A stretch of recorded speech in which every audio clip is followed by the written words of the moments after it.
Hi, this unit is going to be a timeline of GAN development over the last 6 years. So I'm going to start by just reviewing the fundamental equations for GANs. So remember that a GAN, if we are trying to model a probability distribution, and we're going to model it by a generator. So in the case of images, we've got something that generates images. And we're going to try to force it to model the distribution by having a discriminator tell the difference between one of the generated fake images and real images. So we can think of this as we've got our generator phi and our discriminator psi, and we're generating labeled images where the label is going to be 1 if it's a real image and -1 if it's a fake image from the generator. And the discriminator has to predict whether it's real or fake. And we can rewrite this objective as saying that this objective is equally balanced between the real and the fake. And if we want to do SGD, what we're going to do is we're going to take an expectation over the noise vector that's being used as the seed for the generator, and that noise distribution is going to be constant. And then the parameters of the generator takes the noise and generates an image, and this gives us a gradient descent on the generator. Okay, it's a quick review of the equations of GANs, generative adversarial networks. This is the first GAN paper, 2014. And these are generated MNIST images and generated face images. 2015, these were bedrooms. This was a very prominent paper in 2015, DC GANs. So these bedroom images were clearly a step up from the face images we just saw. Okay, DC GANs, I want to make 2 points. One is the title of the paper is Unsupervised Representation Learning.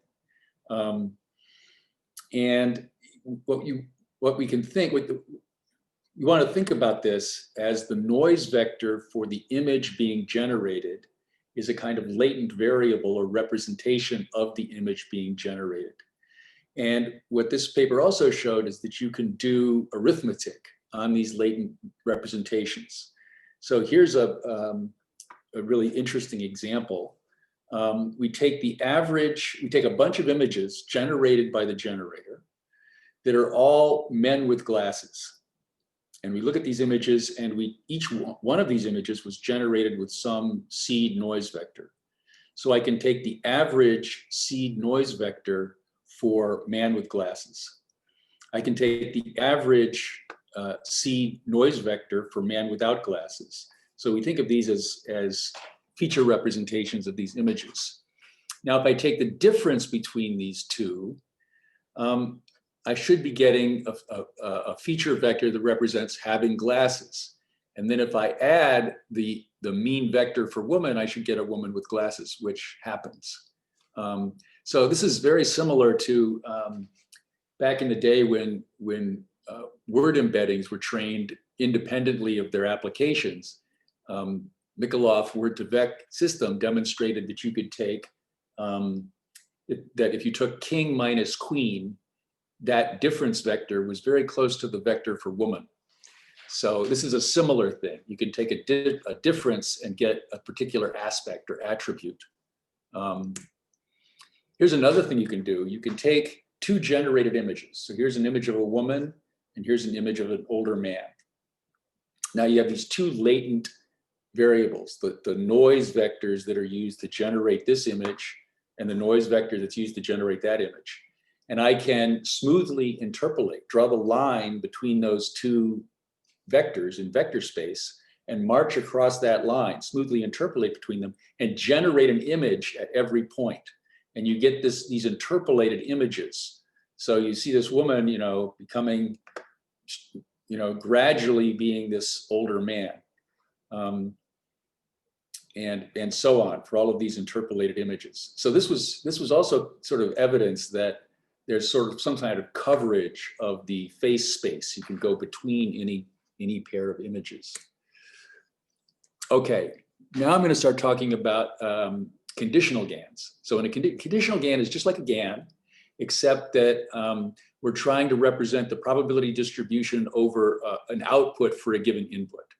So we've got XY pairs. We can think of Y as X as an input and Y as a label for X, except we're going to be interested in the case where Y itself is a continuous structured value, like an image or a sound wave. GANs are particularly appropriate for modeling distributions over continuous structured objects, images or sound waves. So again, we have a generator. This time the generator gets to look at X, and we have a discriminator, and the discriminator gets to looks at the pair XY, and now the discriminator has to tell, is this Y the Y that's in the natural, the Y that's associated with X in our training data, in the distribution over XY pairs, or is Y generated from the generator given X? So it's exactly a GAN, except that it's conditional. It's conditioned on some input. And then the objective is exactly the same. It's just conditionalized. Okay, so image to image translation is exactly an example of this conditional GAN situation, where we're given an image and we want to generate a different image. So for example, we could be given a semantic segmentation image and want to generate a natural image consistent with this semantic segmentation. Or we are given a facade pattern for a building and we want to generate a building with that facade pattern. Or we're given a black and white image and we want to generate a color image. Or we can go from an aerial photograph to a map. Just going through these, we can go from day to night. We can go from a line drawing to a drawing to an actual image of the thing that was drawn. So this was a big fad back in 2016. You could grab this off the web and have your own data set of image pairs. So what's going on here is that the discrimination loss, this can be done with a pure discrimination, a pure GAN, but it works a little better. You've got these labeled XY pairs. So you can also look at a distance, like a square, mean squared error distance between what the translator is producing and the gold label for this translation. So we still have XY pairs in trying to do this image-to-image translation, and we can still measure a distance between what the generator produces and the ground truth, the gold label. So what you end up doing, you're minimizing your generator over your generator, an average over drawing XY from the population of a squared error, a sort of some squared difference between the generated image and the gold label image, where this is just the square difference summed over all the pixels. But you also add a discrimination error. So the discrimination error, if I think of discrimination as an error for the generator, so now I'm minimizing the generator. So if I'm minimizing the generator, I'm maximizing over the discriminator, and I flip the sign of the log loss. And so this is just the sign of the negative of the cross entropy loss. And that gives us a discrimination loss. So this piece of the loss is exactly a GAN. I've just used a min here and a max here, and otherwise it's exactly a GAN. So it's a discrimination loss added to the loss of this conditional generation problem. We can also use L1 loss instead of the square loss. We can use the pure GAN, right? Just the discrimination loss, or we can use both this L1 loss or the pure GAN. And so this is an example of semantic segmentation to image. This is the ground truth. This is X and Y. We're trying to generate this. This is using the L1 loss alone. This is using the GAN loss alone, and this is the L1 plus GAN. And this tends to do the best. Using the GAN alone gives you something that's a more natural image, but the accuracy is improved if you actually add the L1 score as the additional loss. Here's just another example. This is aerial photo to map and back. So I can go either from a map to an aerial photo or from an aerial photo to a map. Okay, here's another paper, unpaired image-to-image translation. So now we don't have XY pairs. Instead, we've got a bunch of X's and a bunch of Y's. And I'm just going to take a bunch of, a big database of X and a big database of Y, and I'm going to learn to translate. So this is weird, right? It's not exactly obvious how to do this. But what we're going to do is we're going to define a cycle consistency. So we're going to take X, map it via some generator into Y or translator into Y, then take a back translator and map that back into X. And then we're going to ask a discriminator to tell which one of these is real and which one of these was produced by back translation. So that's a kind of discrimination cycle consistency loss. So this is called cycle GANs. So here was a sort of a standard application. This is horse and zebra. So we've got a bunch of pictures of horses, a bunch of pictures of zebras, and by this cycle GAN, by going across and back and then discriminating which is the original, we build translation systems. So we can go horse to zebra or zebra to horse. So here is, this row is horse to zebra, this row is zebra to horse. It doesn't always do the right thing. So this is a failure case with Putin riding a horse. Another weird thing that happened in 2017 that was kind of shocking is that this unsupervised translation, you've got two big corpora, was applied to language. So now you can take a big corpus of English and a big corpus of German with no translation pairs and get not a great, but a reasonable translation system using a cycle consistency. And in the original unsupervised machine translation, so unsupervised machine translation, you just got the two languages and you're doing some kind of cycle consistency. In the original one, there was a discrimination loss involved, but later systems eliminated the discrimination loss and just looked at a log loss. The thing about language as opposed to images is that language is a discrete system and it's got this nice autoregressive modeling tool that can just let us measure the probability of sentences. So ultimately the discrimination loss disappeared from these systems. But it's still shocking that you can do this. You can take two corpora in two different domains and learn to align them. Okay, here's another application. This one is from speech generation or speech compression. So I compress a speech signal into some very concise representation, and I want to make the decompressed sound good. So what you can do is you can look at the feature vector that you compressed it into. I take a sound wave and I compress it into some feature vector, and I want to make the probability distribution over that feature vector match the natural probability distribution for sound waves. There's one thing you can do. So the typical way of training this thing is to minimize the mean squared error, minimum generation error in designing the feature generation. But you can add a discrimination loss that tries to distinguish between the features being generated, the features generated from the synthesized speech and the features generated from natural speech.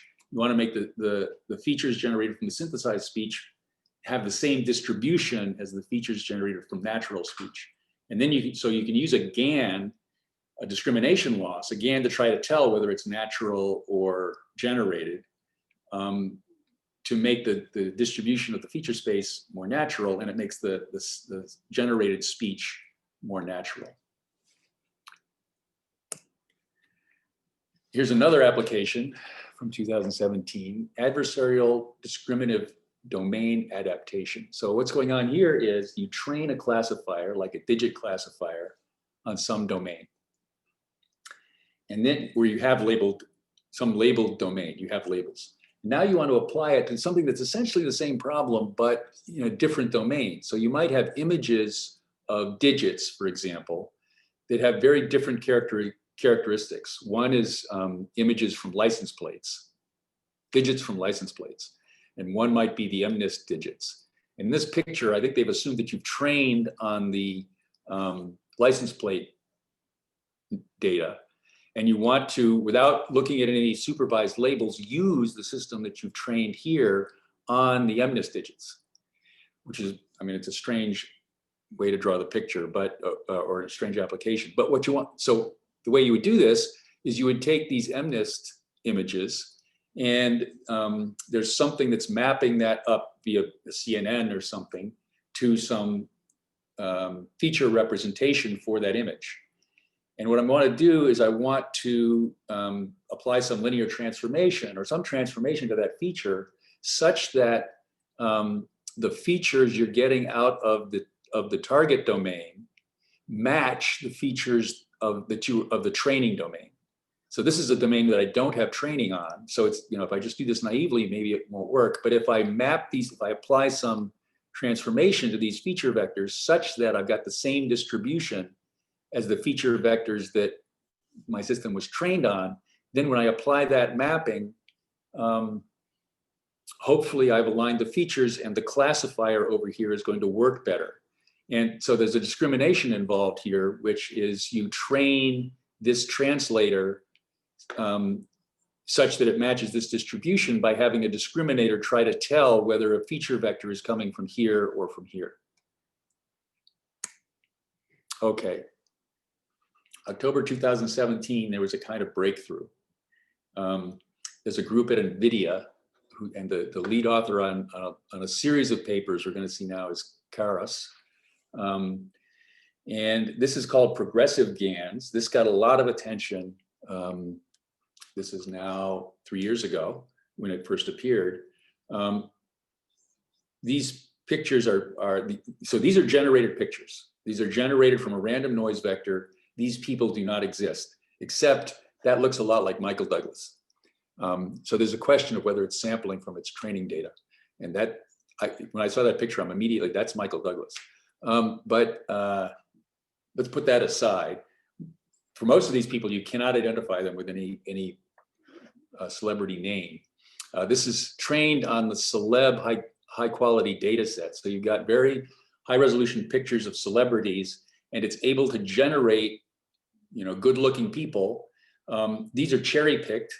It generates some that are bad, but it's not that cherry picked. Like one in four images look this good.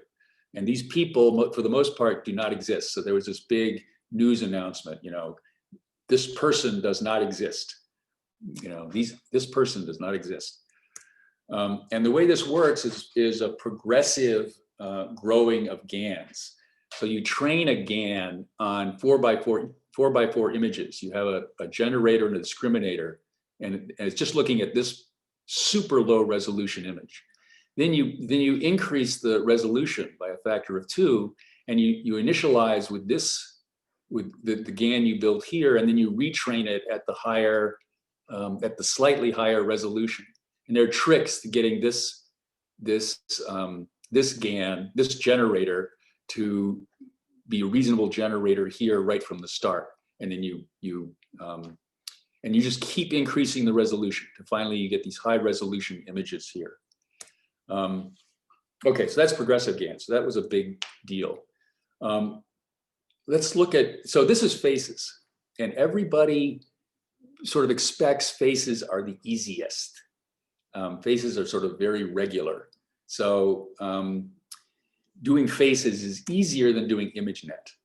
In ImageNet, you've got images of all kinds of things. And ideally, you know, there is some probability distribution over images of all kinds of things. So, you know, in principle, a GAN should be able to just look over the ImageNet images and generate images. And some of them come out being fish, and some of them come out being flowers, and some of them come out being dogs. But the early results on ImageNet were really kind of disturbing. You know, multiple, look at all the eyes here, squirrel with 2 heads. But in September 2018, this GAN paper appeared, Big GAN, that could do class conditional generation of ImageNet images. So by class conditional, I mean that the GAN is told what class to generate from. And in fact, there's a separate GAN trained for dogs and for scenery and for butterflies and for hamburgers. So if you have a dog-specific GAN and you sample from it, you get dogs that don't exist. High-quality images of dogs. That dog does not exist. Or sceneries that don't exist. This butterfly clearly doesn't exist. It's got 4 wings and maybe 2 heads. The hamburger's a little weird, but nonetheless, this was a big GANs was a big step. Okay, style GANs. So style GANs is the successor to progressive GANs. So this is Karas, lead author, NVIDIA. Style GANs up the resolution dramatically. So now we're looking at 1024 by 1024. And these are really good pictures, and all of them are really good. And this architecture is really elaborate. Sort of violates the idea that simple things win. You start with a noise vector, and you do a lot of processing. This is processing on the noise vector. So you're taking the noise vector, and you're going through. You're doing these fully connected blocks over and over and over and over again to get an image vector. So this is going to be, now the noise vector has been converted into a very high dimensional vector that you can pump through a matrix to extract different components of this vector. So you're going to pump this through a matrix to get a vector that you're going to apply as a noise seed vector in the generation of this image at a low resolution. And then you do that at various resolutions. And this is called the coarse style, and this is called the fine style. Now, in addition to this highly processed noise that is giving these highly processed injections that you're adding to these images, there's just unprocessed noise that's also being added to the images. Okay, so let's look at what happens here. So this network can generate images, right? I've got 2 noise sources. One is you do a lot of processing to get these so-called style inputs, and you just use raw noise, but you inject different components of the noise at different layers of the network. Okay, so it's a fairly sophisticated architecture. But what it lets you do is remember that I said that the noise vector can be viewed as a latent representation of the image. So I can take the same noise vector here and see what happens if I replace the style vectors with something else for the same noise vector on this side. So what we're going to do here in this next image is these are all images generated by StyleGAN. Okay, so we've got these various people generated by StyleGAN. I wonder if I can make this bigger. So what I'm going to do is I'm going to take an image like this woman and this set of images. And what I'm going to do is I'm going to take this image, and remember we've got the unprocessed noise vector, and we've got the style vectors. And I'm going to take this image and I'm going to replace the style vector, the coarse style vector that was used to generate this image, with the coarse style vector that was used to generate this image. That makes sense? And this image becomes, so this man has been rendered in the style, this woman has been rendered in the style of that man. And this woman has been rendered in the style of that girl, or in the style, look at that, little boy, rendered this image in the style of the little boy. And so on. So these are coarse, this is what happens when you replace the coarse style vector.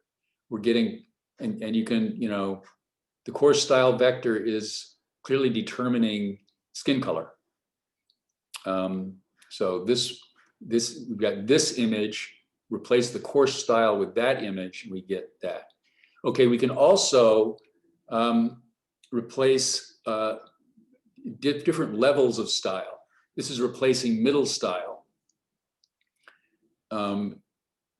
So if we take this image and replace the middle style, we get this image. And we can replace the fine style.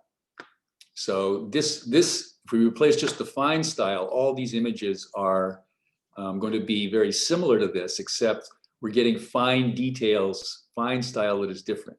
So the fine style is very much about the hair texture, for example. Okay.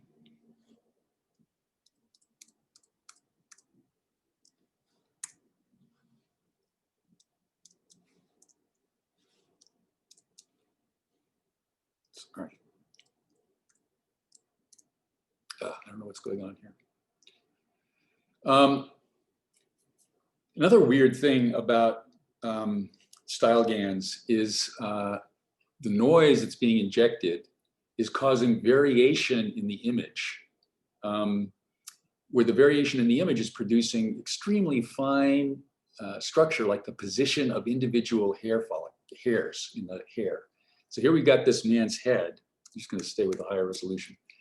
And you can see that if we replace some of the very fine noise vectors, we get the hair laid out differently. But even though it's laid out differently, each one of these is natural. All right, now I need to go back. Yeah, this is working. So December, less than a year ago, December 2019, a successor to StyleGAN appeared. So this is, it's hard to believe that these GANs can get any better. StyleGAN is significantly better, and it demonstrated it can be applied to many different image categories. So they do animals, they'll do scenery, they'll do anime pictures, drawings.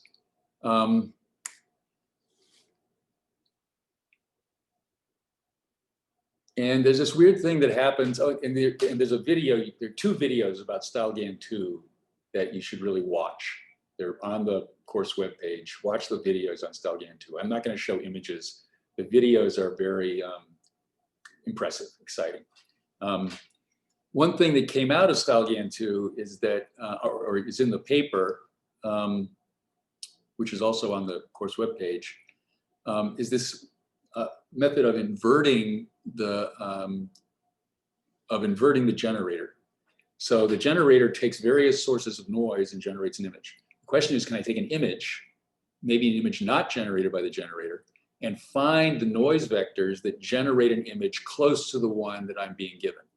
And there's various gradient descent methods to do gradient descent on the noise vector to make it generate this image.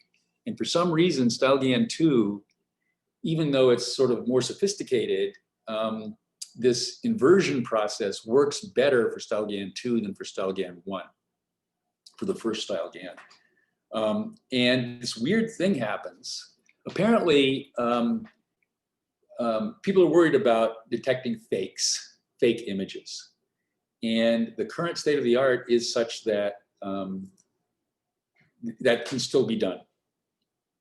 If I give you 2 images, one of which is a real image and one of which was generated by the generator of a GAN, you can train, discriminators are still powerful enough to tell the difference. In GANs, it's always been true that the discriminator tends to win. And a lot of the research, early research in GANs, was finding ways of hamstringing or damaging the discriminator such that the generator had a chance. So discrimination is still possible. You can still detect fakes. But there's this weird thing that happens with, that was pointed out in the StyleGAN 2 paper. It's very good at this inverse problem. Given an image, find the vector that generates the image. So you can take an image that's actually generated by StyleGAN and find the actual noise that was used to generate it and get an almost exact replication of that image.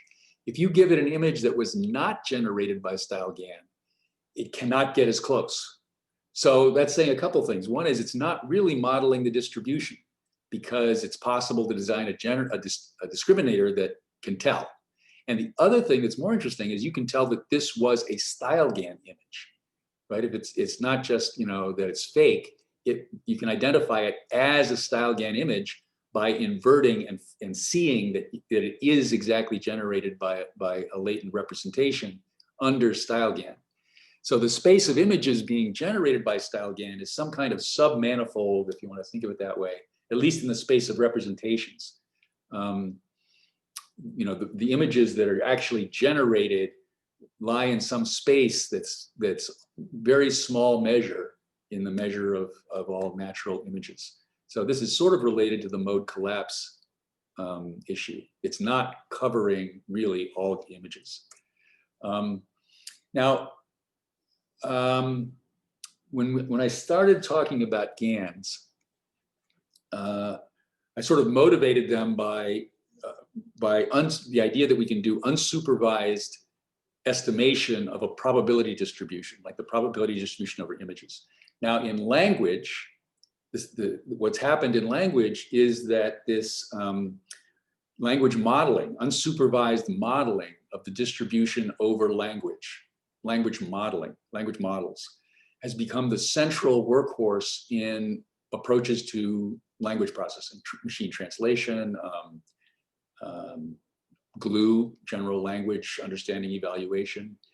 That has not happened with GANs. GANs do provide a latent representation, this vector that generates, from which an image is generated, and you can maybe even invert it. But to date, these feature representations are not competitive with feature representations that come out of supervised learning or other different unsupervised learning methods. We'll talk about that later in the class. So that's still a limitation of GANs. GANs are very good at generating images or sound waves. They're not so good at providing features that are useful for discriminative tasks, at least not yet. So I'll end there, and do watch the videos. They're really fun and impressive.